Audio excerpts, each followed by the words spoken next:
colegas, eu como doutorando mais porraia aqui, o mais novato, só posso admirar minhas colegas que falam sem texto, não tenho essa capacidade, infelizmente.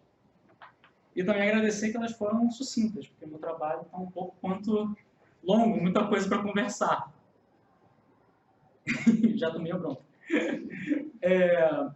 Também um salve para quem está assistindo a gente online, que não está podendo, infelizmente, participar aqui dessa alegria que é estar de volta na UF presencialmente.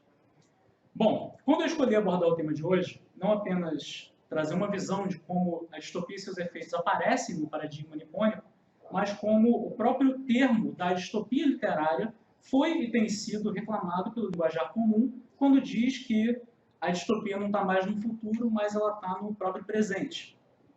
Que nós já vivemos uma distopia.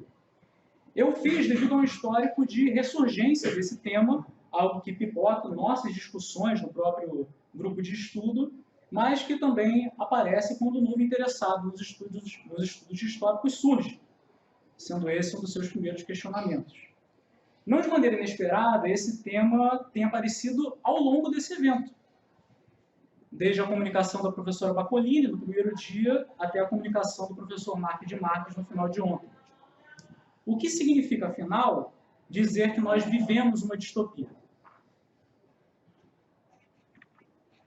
Em primeiro lugar, é preciso, mais uma vez, engajar na difícil tarefa de tentar definir o que é distopia.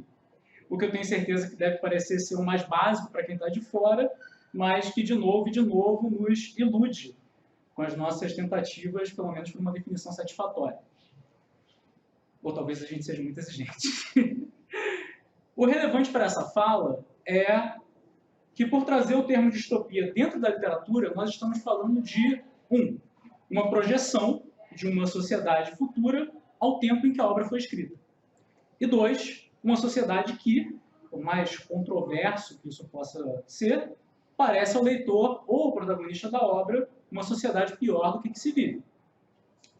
Quando a gente diz que é controverso, é porque a sociedade é plural. O que é um pesadelo para parte da sociedade hoje pode muito bem ser um sonho para outra. Então é claro que uma distopia dificilmente vai ser distopia para todos, e muito menos para todos de qualquer era, porque os tempos mudam. Isso nos leva de volta à realidade. Quando nos dias de hoje uma pessoa olha o cenário político brasileiro, ou americano, ou o que seja, e declara que estamos em tempos distópicos, o que ela está dizendo é: eu estou vivendo uma realidade que me parece um pesadelo. E é claro, o subtexto dessa declaração é: eu estou vivendo uma realidade que, ao meu ver, nunca deveria ter sido realizada. Porque isso é distopia.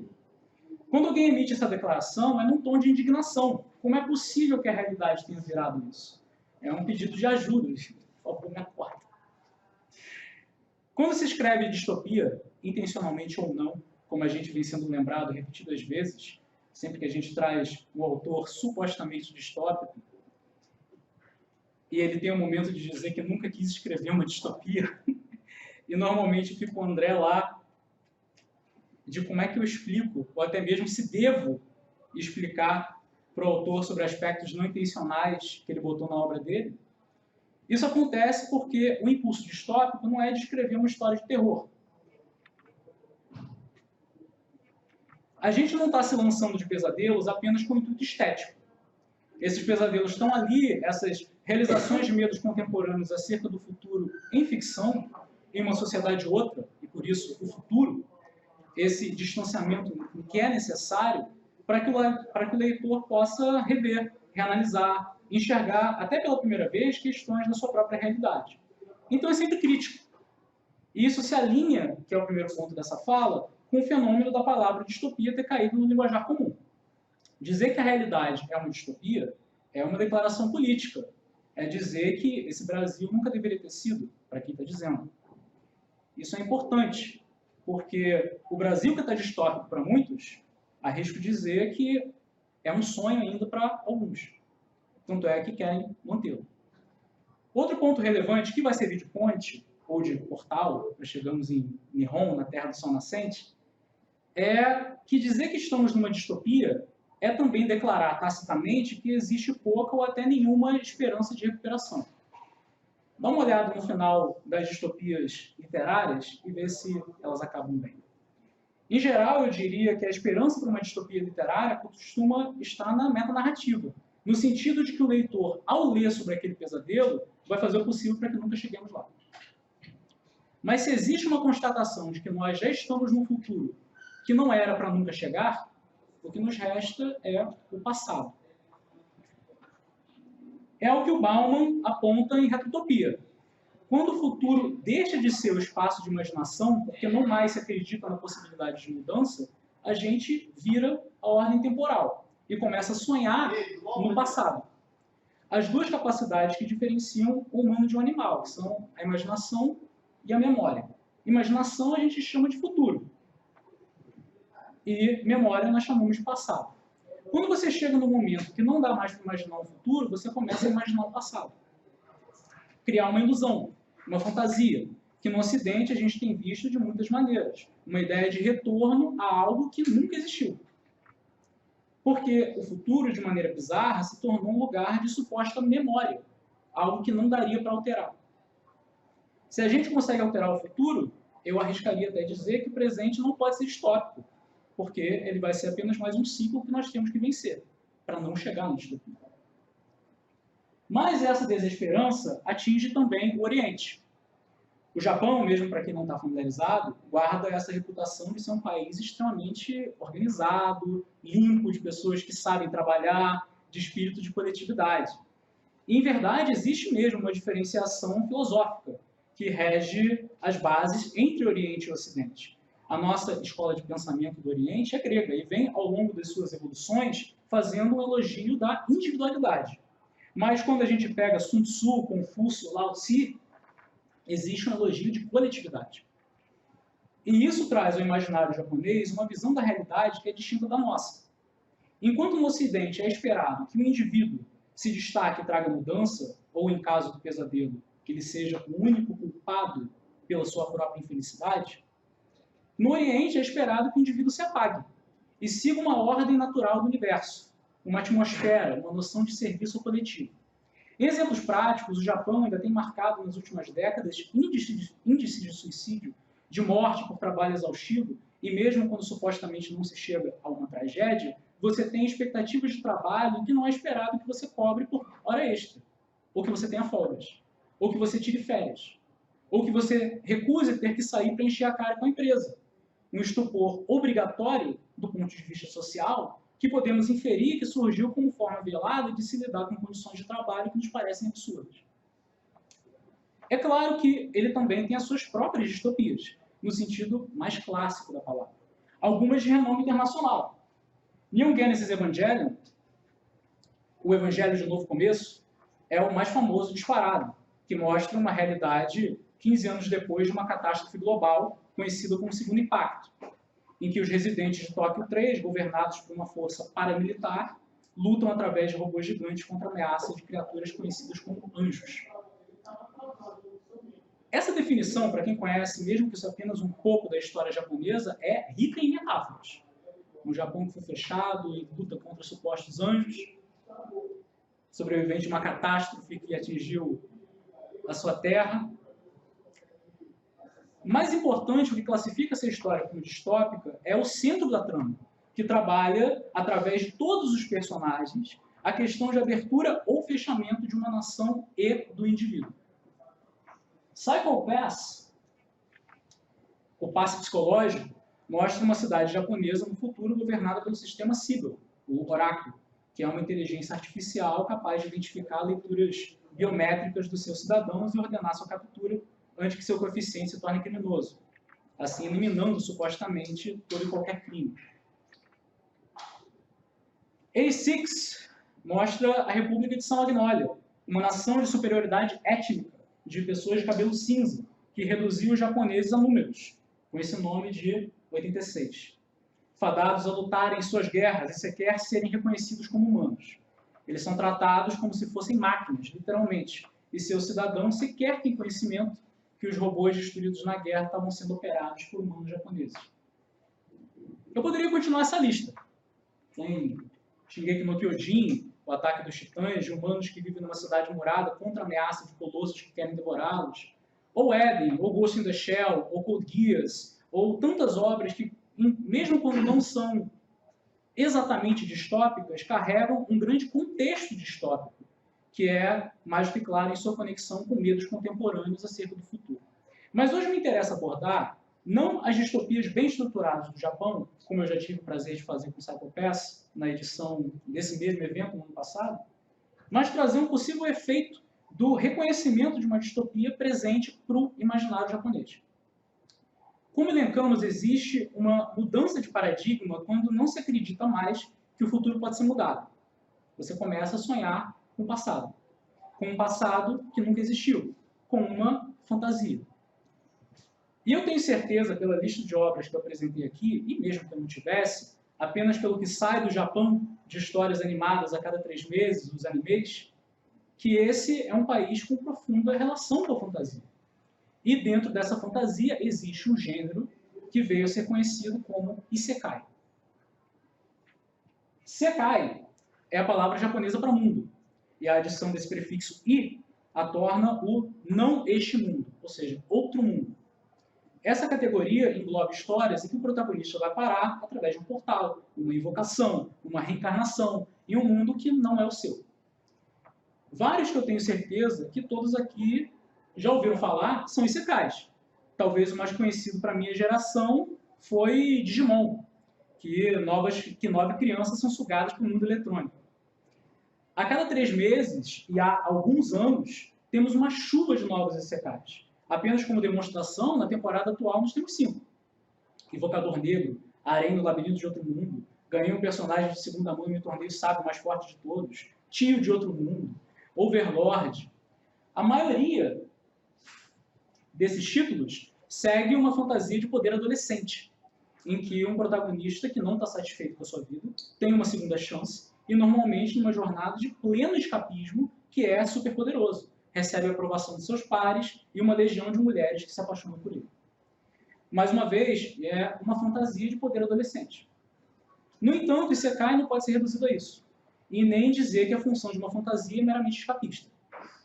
Mesmo o caso que eu citei inicialmente, Digimon, ali não é uma fantasia de poder, e sim uma história coming of age de 9 adolescentes que aprendem, através de uma jornada, como se tornar pessoas melhores. E essa jornada tem fim. Essa, para mim, é a parte mais importante. Por quê? Como se tornou hoje em dia quase impossível você conversar com alguém fora da academia interessado em narrativa e ela não mencionar em algum momento a jornada do herói, do Joseph Campbell, o ponto de uma jornada fantástica é o retorno. Ou seja, quando Campbell escreveu O Herói de Mil Faces, sua proposta de monomito, um grande esqueleto para todas as histórias de heróis que a humanidade escreveu, existe uma base, mesmo anterior a seus passos para o mito do herói. Essa base é um indivíduo que vive no mundo comum, no seu dia a dia, no seu cotidiano, engaja numa jornada. A jornada significa simplesmente que ele sai ou é tirado do que lhe é confortável. E por ser confrontado com algo que não é do seu dia a dia, da sua bolha, ele tem a capacidade de aprender algo novo. De se reestruturar, então retornar ao mundo comum, onde vai aplicar esse novo conhecimento e concluir essa jornada de aprendizagem. Essa dinâmica não serve apenas para histórias de heróis que a gente conta, ou qualquer história que a gente conta, ela é o resumo do aprendizado humano. Todos que estamos aqui, estamos numa jornada, nesse momento, nesse evento, sendo confrontados com coisas que não teríamos pensado ou sintetizado da maneira que está sendo falado aqui. E quando sairmos, se estivermos aqui de verdade, vamos pegar fragmentos do outro e sintetizar em novos eus, em novos conhecimentos. Isso é a jornada. Em toda conversa com outra pessoa, em toda troca de ideias. Então, a fantasia por si só é apenas uma separação entre a realidade e um outro mundo, para que a gente seja tirado do que nos é familiar e aí a gente possa enxergar algo novo e eventualmente retornar. Eu nem tinha esperado falar tanto de Digimon, mas é o que acontece no final dessa história. As crianças voltam para o seu mundo com seus amigos eletrônicos e os conhecimentos que elas foram capazes de sintetizar da sua experiência, isto é, o retorno com os seus Digimons, as tornam novas pessoas, capazes de ir além do que poderiam ter ido sem experiência. Aí até é interessante porque, a princípio, elas retornam sem os Digimons. E é apenas depois, na metáfora, que elas conseguem realmente digerir o que elas aprenderam com a jornada, que elas conseguem criar a ponte entre mundos, entre o antes e o aprendido na aventura, uma integração entre Digi-escolhidos e Digimons. Pensando bem aqui, talvez até devesse fazer um artigo isolado de Digimon, porque tem mais coisa do que eu imaginei. Mas não necessariamente a fantasia é escapista. Tanto quanto ela é, seguindo as palavras do Robert Louis Stevenson, que é o autor de Magic e Monstro, que diferente da vida, que pode ser profundamente confusa em sua infinita convergência de tanto que acontece ao mesmo tempo, a ficção nos permite focar em apenas um aspecto da realidade e, através dele, refletir criticamente sobre o universo. E eu adiciono, então, retornar de um mundo fantástico para integrar esse conhecimento. E um segundo ponto, essa viagem ao mundo fantástico não é recente e muito menos japonesa. A referência óbvia é Alice, em que a menina cai numa toca de coelho e vai parar no País das Maravilhas, do qual também volta. Nárnia, Harry Potter. Gente, por que o Harry Potter tem que voltar da escola de magia todo ano? Durante as férias para casa de tios que odeiam.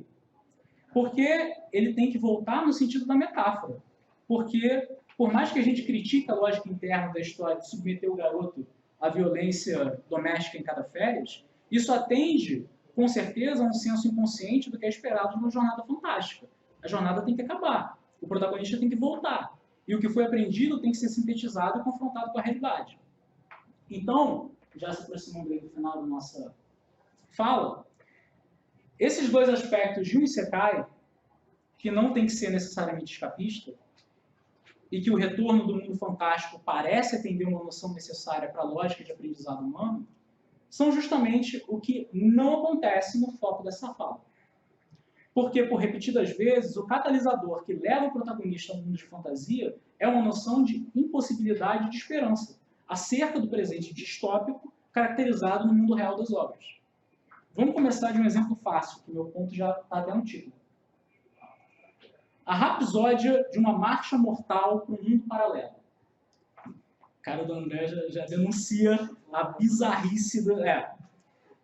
Vamos parar um momento e contrastar, por favor, que é algo que se torna até cômico pela comparação, a tragédia desse título com a infantilidade dessa imagem. A gente tem ali um rapaz que parece ter seus 12, 14 anos a seguir,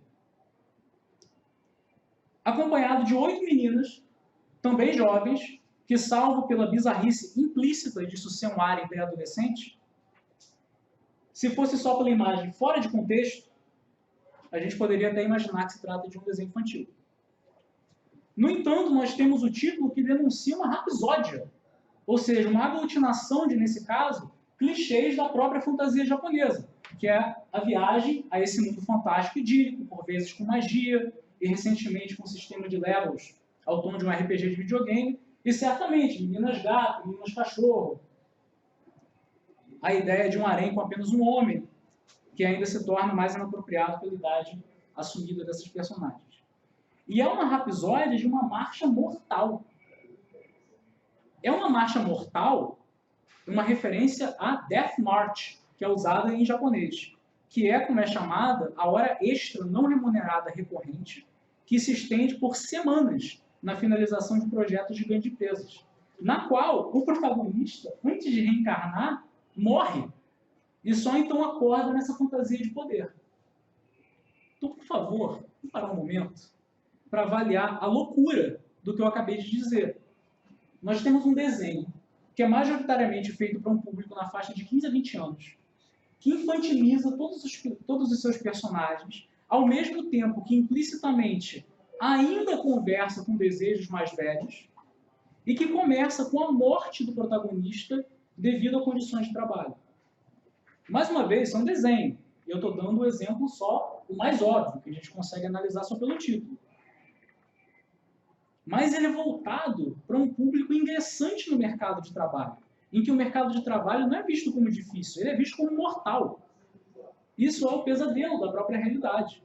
A que ponto a noção de que a gente está vivendo numa distopia tem que chegar para a sua história para adolescentes ter que começar com a única escapatória é a morte. Infelizmente, por questões de tempo, o meu próximo exemplo vai ser também o último. É o exemplo, aliás, de uma obra que eu gosto muito. Overlord é uma história em que nós temos um pouco mais de detalhes sobre a distopia na qual vive o protagonista antes de ser enviado ao mundo de fantasia. Esse é um lugar em que megacorporações dominam um mundo que é definido simplesmente como o mundo de 2138. E que a moda distópica também marca a sua separação do mundo real, ou nem dá nome ao lugar que ele veio exatamente. O sol mal consegue ser visto. O governo caiu durante revoltas. A sociedade foi dividida em duas classes sociais, em que a mais baixa é subserviente e mal escolarizada. Mas o que me chama mais atenção nessa obra em relação à distopia, e também porque a maioria dessas informações que eu acabei de elencar vem de apêndices, e eu queria remeter ao que está no texto de verdade da obra, é a noção de desesperança que existe nessa realidade. E como é visto esse escapismo da fantasia. Tem uma cena, logo no começo, em que o protagonista reflete como o mundo que eles criaram dentro de um jogo, que ao longo da história acaba se tornando real, é a primeira e única noção de beleza que eles tinham naquela distopia na qual faziam parte. Vou fazer uma leitura rápida da página 138 do primeiro volume de Overlord, quando o protagonista, o Momonga, esqueleto, encara o céu que eles criaram e que agora se tornou real dentro de um mundo de fantasia. É simplesmente exuberante. Uma palavra tão clichê quanto exuberante nem começa a descrevê-lo. Eu me pergunto o que meu amigo Blue Planet diria se pudesse ver isso. Se ele pudesse vislumbrar esse mundo que não sofre de poluição do ar, da água ou do sol. Momonga se perdeu em memórias de seu velho amigo, aquele que foi chamado de romântico no encontro offline de membros da guilda. Alguém tão gentil, um homem que amava o céu noturno. Não. O que ele amava era a natureza, com vistas que tinham sido quase que completamente perdidas devido à poluição. Ele tinha começado a jogar o jogo de Brasil para experimentar um mundo que não mais existia na realidade. E o seu maior trabalho tinha sido ali no sexto andar. O céu noturno, em particular, era a realização do seu mundo ideal. Nós falamos de Bauman e sobre o Ocidente ter se movido na direção do passado fantástico, quando a distopia se torna o presente. No caso, eu tenho percebido que essa grande aproximação da fantasia e talvez sua diferença filosófica em relação à possibilidade de mudança de um paradigma societário que no Oriente possivelmente deveria ser acatado simplesmente, transformou essas viagens ao mundo fantástico em viagens só de ida.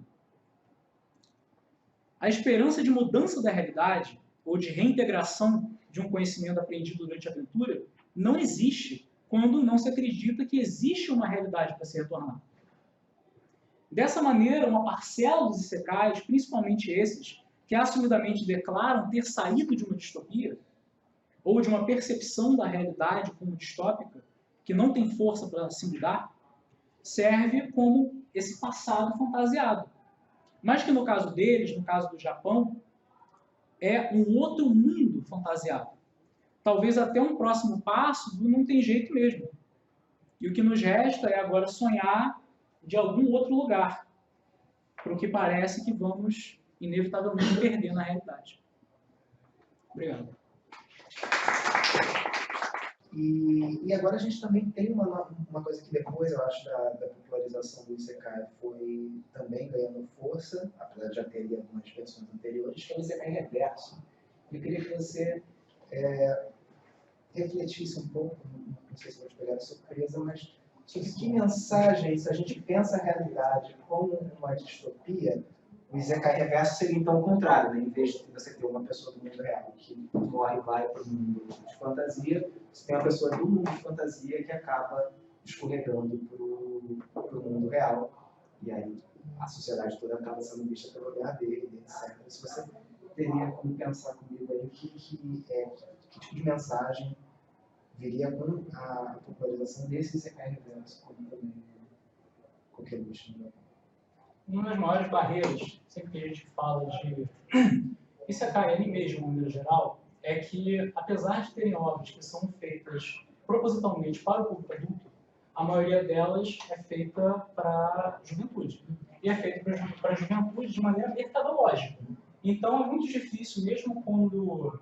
E isso eu estou falando nem da animação, estou falando do material original, da própria light novel, que eles chamam, que é um livro escrito de maneira mais simples, mais fluxo de pensamento, etc. Eles procuram obras que sejam as mais simples possíveis e com mais apelo possível.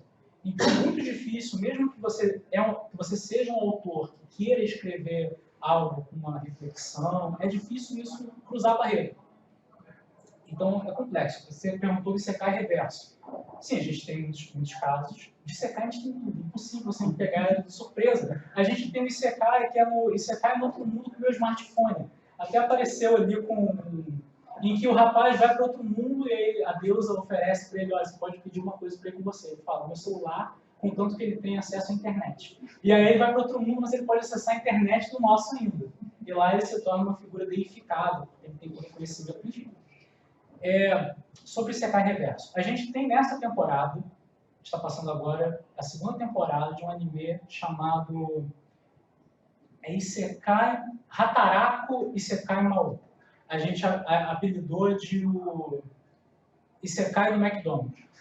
Por quê? Ele é supostamente um demônio rei, isso é uma figura também clichê dentro dessas histórias infanto-juvenis. Ele é um demônio rei que normalmente vai a pessoa para outro mundo para ser um herói que vai derrotar o demônio rei. E aí, nessa história, ele é um demônio rei que veio para o nosso mundo, e aí ele resolve dominar o mundo, mas começando de baixo. Ele quer dominar economicamente, então ele começa trabalhando no McDonald's e planeja subir toda a escala até conseguir.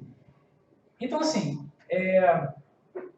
trazer grandes reflexões, eu sou sempre um defensor de que a gente não apenas consegue, como a gente tem que se esforçar nesse sentido, porque isso é o que a juventude assiste. Então, se é isso que a juventude assiste, é ali que tem que começar uma reflexão, mesmo que seja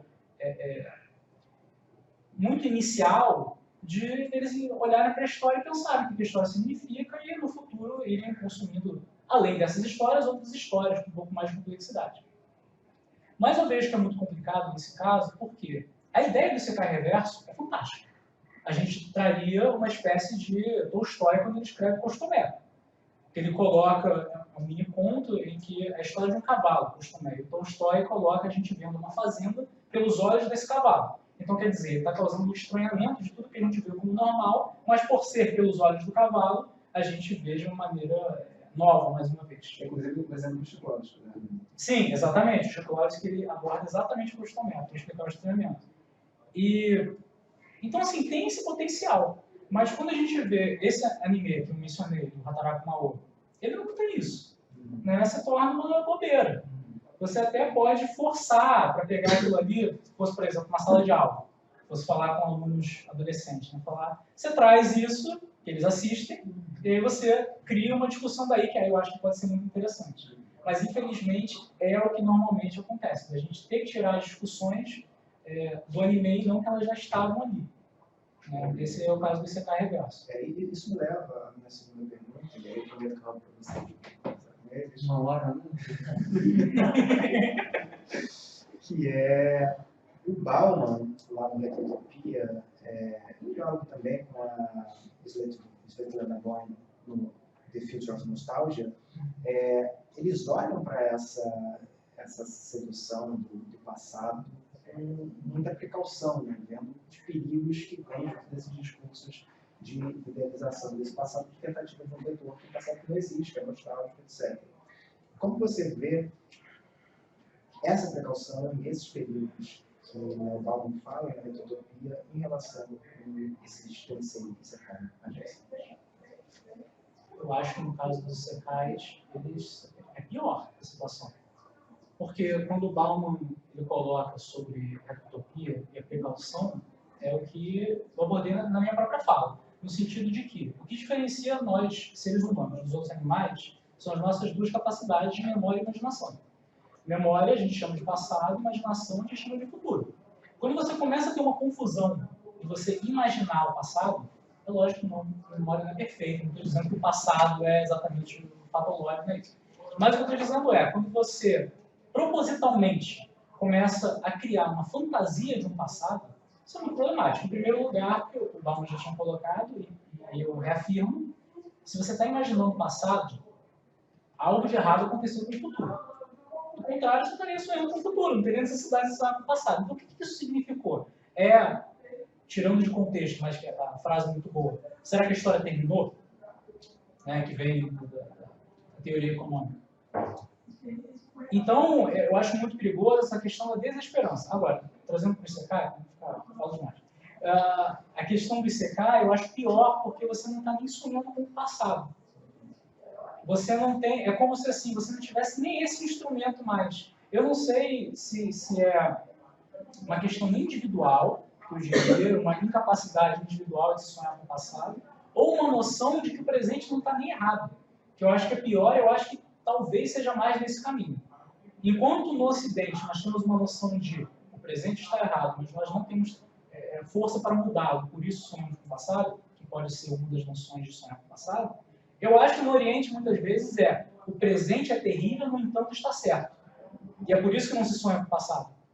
Porque, de novo, o certo, entre aspas, seria você acatar o presente e ser capaz de viver dentro dele, porque estão seguindo a ordem. Então, essa escapatória para outro mundo, para uma fantasia, para uma realidade alternativa, que o único caminho é você morrer nessa, eu acho que pode apontar até para uma realidade pior do que a gente tem no Ocidente. Aí fica uma coisa que, na verdade, esse escapismo nem está alimentando um potencial de revolução, de mudança, mas ele é um escapismo instrumentalizado para a produtividade do capitalismo. Com certeza, é um escapismo de colocar em linguajar comum, é de abaixar a cabeça. Perfeito. Então, desculpa, gente, todos vocês. Pode. Deixa eu só fazer uma, porque tem a ver com isso que o Lucas acabou de falar, desses escapismos. É um escapismo meio esquisito, né? Que você puxou. Eu não conheço aquele anime e não vou lembrar do título, porque a referência agora adora também mandar uns títulos da Marcha da Morte, do Rapsódio. Eu me lembrei direto, esse eu vi, né? Do anime. Infelizmente eu vi as 2 temporadas do Promised Neverland. Nossa! Que aquilo ali é um horror. Ainda mata a menininha fofinha, não é spoiler do que acontece no primeiro episódio. Aquilo é um pesadelo. Então é um escapismo, às vezes, para o mundo que é total pesadelo. Né? Isso é uma coisa que eu não sei se poderia comentar mais um pouquinho, porque eu acho curioso. Eu acho que uma das coisas que me atraem. Gente, não sou fã que nem o Lucas, assim, no sentido de ter o conhecimento que o Lucas tem, mas muitas outras pessoas aqui que já deu para perceber, de anime e de mangá, mas eu acho que uma das coisas que me atraem são pequenos choques culturais que sempre tem. A narrativa seja muito tradicional, para a gente é esquisitíssimo. Justamente uma coisa que eu acho que me choca muito é isso, qual é o público, afinal? A rigor para ser adolescente, eu acho muito legal o que você falou, é uma história horrorosa, mesma coisa que Promised Neverland, é um horror, e desenho é uma coisa mais fofinha. E assim, com vários, né? Então, sei lá, se você gostaria de falar um pouquinho, o outro que me ocorre é o House Paradise também, que é aquela coisa de aventura, bem assim, juvenil, mas tem nas personagens com algum sexo, e tem filosofia morrer. Não, para um público, a gente aqui não faria assim. O próprio Rogério, né, que começa assim, é robô gigante. Mas é muito doido. Então, eu não sei se é uma coisa de choque cultural, mas eu acho que isso é uma coisa interessante. Eu não sei se eu cheguei a fazer uma pergunta, mas enfim, nessa estranha fuga para uma realidade que realmente é um inferno, no caso do Promised Neverland, literalmente. E essa flutuação do gênero. Agora, aí é só um comentário mesmo. Também, por outro lado, você tem também mangás, agora não vou lembrar o nome dele, gente. Eles têm problema para decorar o nome de mangaka. Não sei porquê. Do Boa Noite Pum Pum. Os quadrinhos tema é sempre esse, né?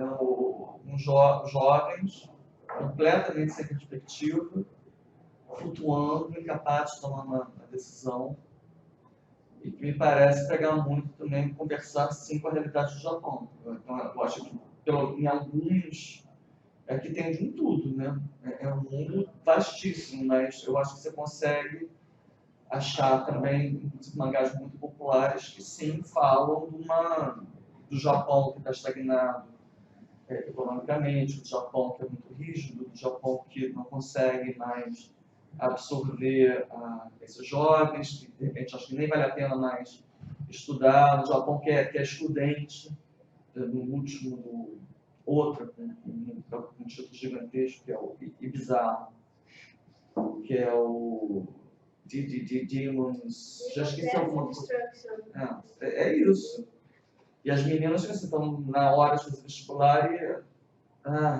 ninguém passa no vestibular.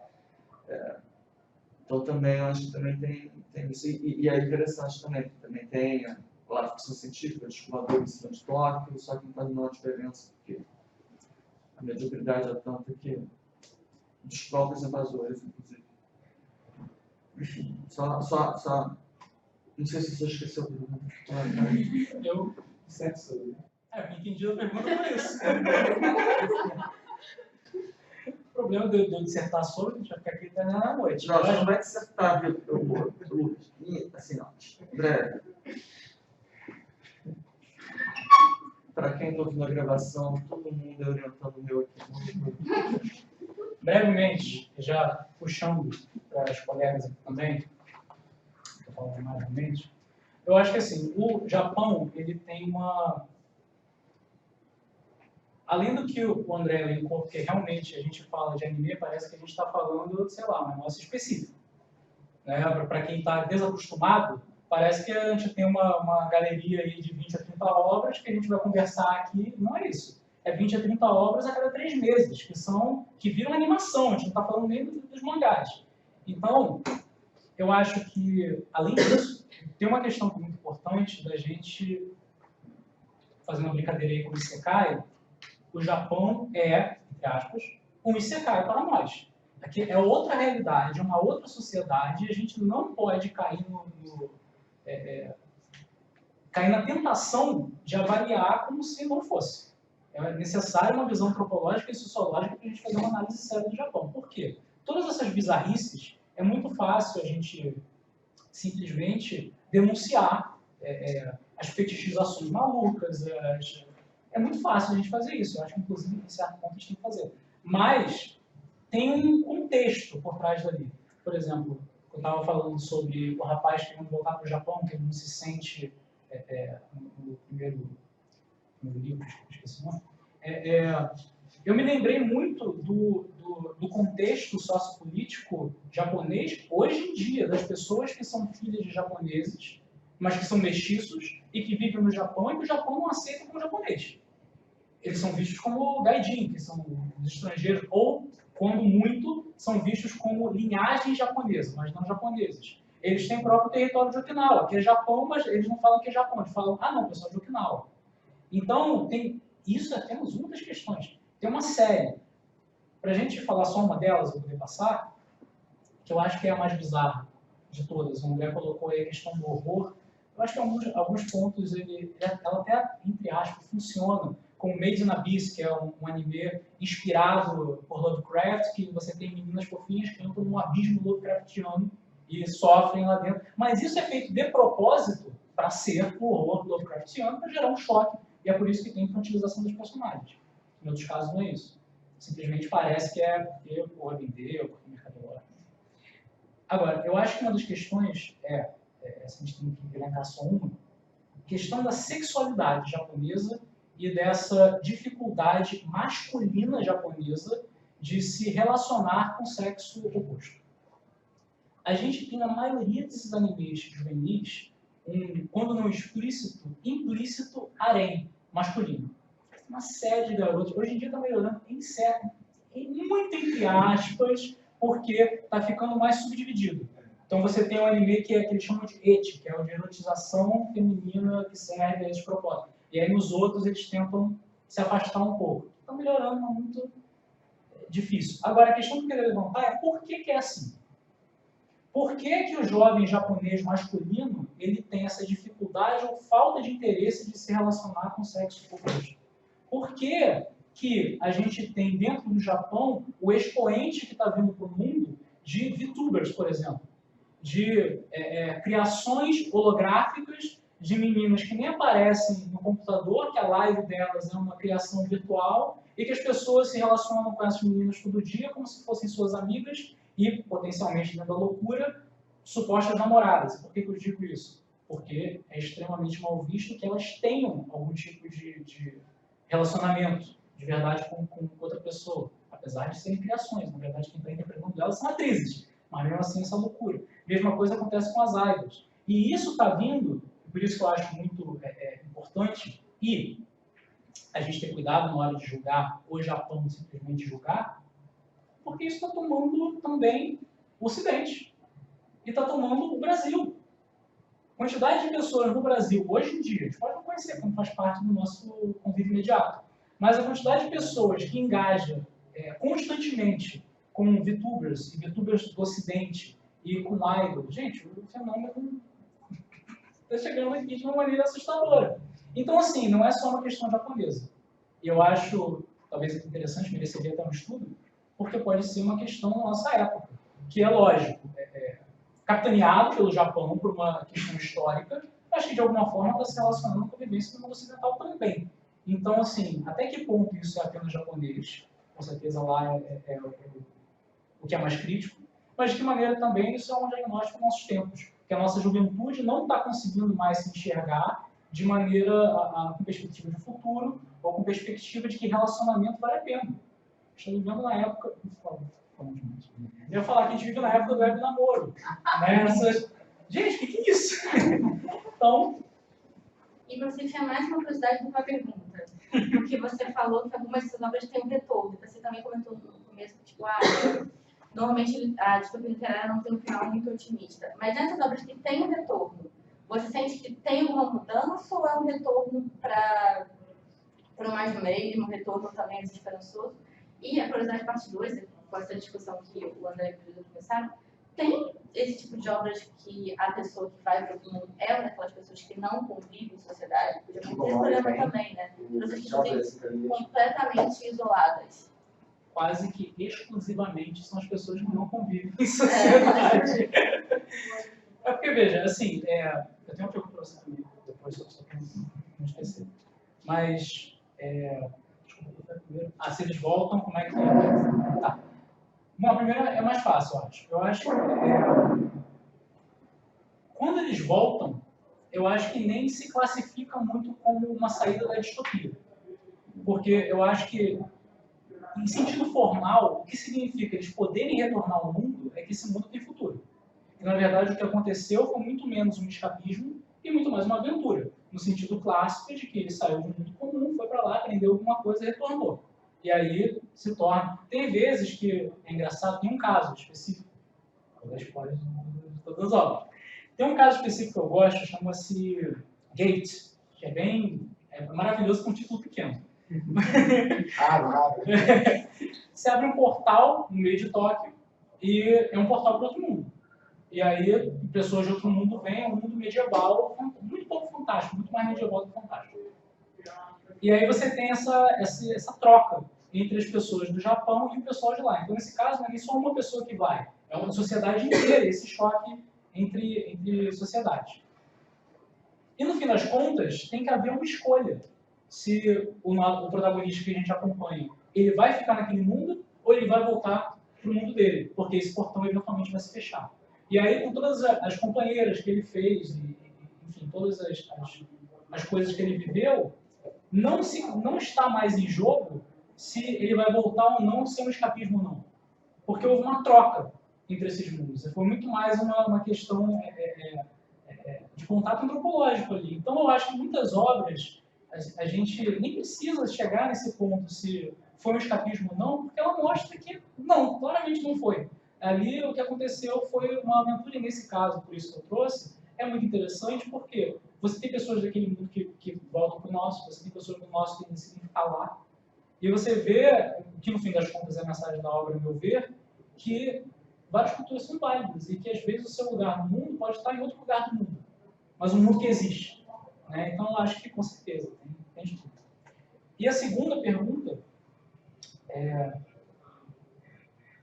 Não, é porque tem esse grupo de pessoas de que eu não vou lembrar o nome, que são pessoas totalmente não convivem com a sociedade, isoladas no quarto, nem tem contato com a família direito. E sim, tem obras desse tipo que são focadas nessas pessoas. Tem. Eu acho que principalmente vai ser do nosso interesse mútuo, no sentido infanto-juvenil, que muitas dessas obras eu acho que fazem um papel bom, porque, independente da pessoa voltar ou não, aquilo está servindo, ao meu ver, no sentido metanarrativo de encarar traumas através da fantasia. Você tem essa pessoa que claramente é o jovenzinho japonês que está assistindo, que é o cara que tem dificuldade de se relacionar, que tem problemas com os pais, a vida dele é perfeita, entre aspas.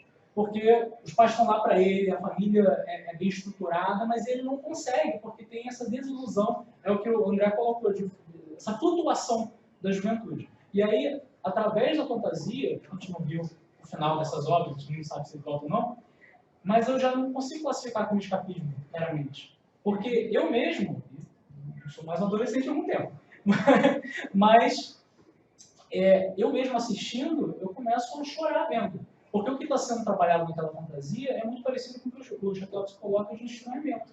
Você está vendo ali, através daquela pessoa e ativando todo o patos da situação, passando por traumas que são muito caros à adolescência de lá e à adolescência daqui. Então aquele jovem está crescendo. Se ele está crescendo, fica muito difícil a gente falar que esse é um escapismo. Ele pode ter até um poder que diferencia ele, pode ter questões mercadológicas de areia e outras coisas, mas se está havendo um crescimento do personagem e se está, que eu acho que é o mais importante, se está afetando o leitor, o público-alvo de uma maneira positiva, eu não consigo mais classificar como escapismo. Eu acho que funciona bem legal. Agora, no caso que o Pedro trouxe, do Jobless Reincarnation, o Mushoku Tensei, aí para mim é problemático ao extremo. Porque aí não dá, a gente vai ficar aqui muito tempo para isso, não ter que ir no próximo evento. Talvez apareça.